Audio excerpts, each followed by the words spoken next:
Hello, readers of Every Word, and welcome to Every Word 365. I'm your host, Christina Munoz-Madsen. Today we're reading 1 Kings 20 through 22. There are many ways you can discover that it is dangerous to jump off a 10-story building. You can read about the law of gravity in a book. You can learn from the sad experience of someone who tried it. You can listen to the wise counsel of a physician about the dangers of such a fall, or you can jump. Each provides the information you need. The only difference is the amount of pain involved in gaining that information. God wanted Ahab to learn that he alone is Lord of the nations. Fire at Mount Carmel, victory over vast armies, drought and rain, each was for Ahab's benefit. Then you will know that I am the Lord. Only after being mortally wounded did Ahab learn the lesson. But then it was too late. What about you? Jot down a few of the signs of God's sovereignty that you have observed in recent days. How should you respond? That's a lot from the Daily Walk, but I thought it was so good and really something for us to contemplate and think about. I strongly encourage you to do exactly what it is asking. And if you struggle to come up with something, try asking God to show you some. You might be surprised. Sometimes when we struggle at these things and we just stop and say, hey, God, help me out, He might do just that. So give it a shot. As for our reading, at the very least, we are getting to read about some very colorful characters. Am I right? I'm including a link from Got Questions about a lying spirit.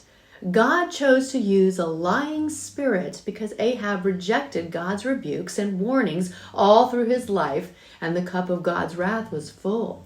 Since God is sovereign over all of creation, He is not restricted in what or whom He can use to accomplish His holy purposes. All of creation is under His authority, and He chooses to use people and spirits, both good and evil, to bring His divine plans to pass and bring glory to Himself. Have you ever really thought about that?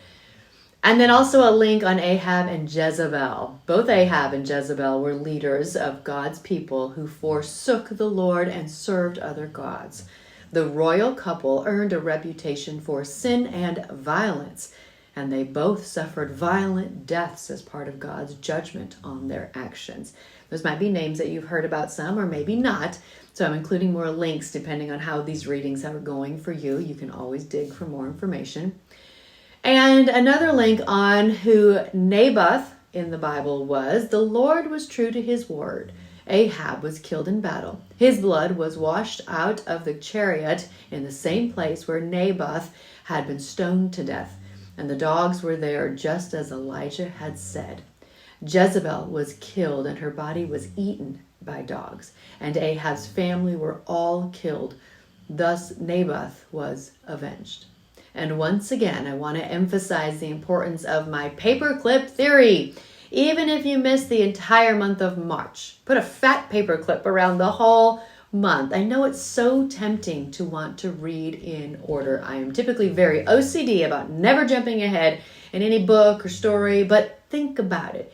It's not as if the Bible is chronological anyway. Now, there are chronological Bibles out there, and I have read through those, but this isn't one. And it's not as if you'll ruin the ending, right? You already know the ending. If it takes 15 minutes a day, you only need to miss 4 days to then need an hour of reading to catch up.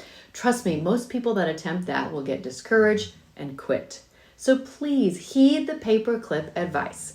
Adding one extra reading a day is much more manageable, or one chapter, or however you want to do it, or at the end of the next year. It's much easier and more manageable to do, and you'll have less accumulated unopened emails from me, because I'm sure you save those and open every email with all of your readings. Of course, I'm joking. You don't have to. They're just there for your benefit, for encouragement, and to kind of jump into more reading and digging if you so choose. Tomorrow, finally, is a day off, but please read about the danger of a divided heart. That's on your reflection and worship page. Then it'll be 2 Kings, a new book, 1 through 3. Happy reading! This episode is brought to you by Travel with Friends. Being a leader often means navigating high-stress environments. Without preparation and organization, traveling can quickly become one of those high-stress environments for you. That is why Travel with Friends is here to help make your travel experience as efficient as possible for you and your group. Just give us a call at 501-379-9226 or email us at friends@travelwithfriends.com, or click the link in the description below and fill out our Host a Tour form at the bottom of the page. We look forward to working with you to meet your group's needs.